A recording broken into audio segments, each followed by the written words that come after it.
Hari ulang tahun ke-80 kemerdekaan Republik Indonesia pada Minggu 17 Agustus 2025 di halaman kantor BDK Palembang.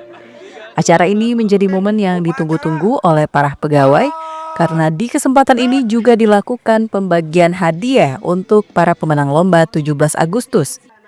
Rangkaian lomba yang telah dilaksanakan sejak 12 hingga 14 Agustus lalu diikuti dengan antusias dan semangat tinggi oleh seluruh pegawai.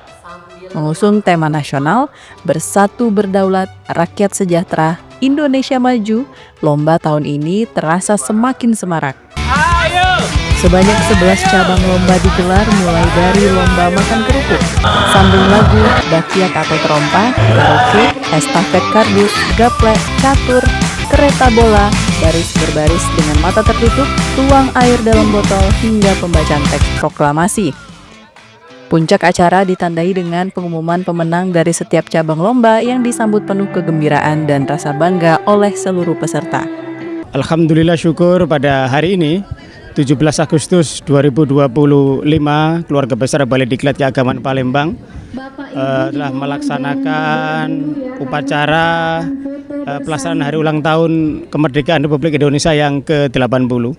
Pada kesempatan ini juga diberikan satya lencana dan 30 tahun, 20 tahun bagi keluarga besar Balai Diklat Keagamaan Palembang yang sudah mengabdi sedemikian panjang sebagai pegawai negeri sipil tentunya. Dalam kesempatan ini, dalam perayaan yang ke-80 ini semakin menguatkan tekad kita, momentum untuk apa yang bisa kita berikan untuk bangsa dan negara ini dalam bingkai persatuan, kesatuan untuk mengisi kemerdekaan.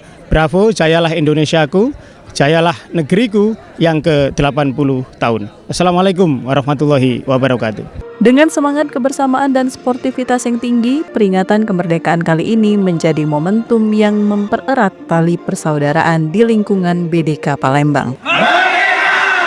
Dari Palembang, Tim Liputan iNews melaporkan.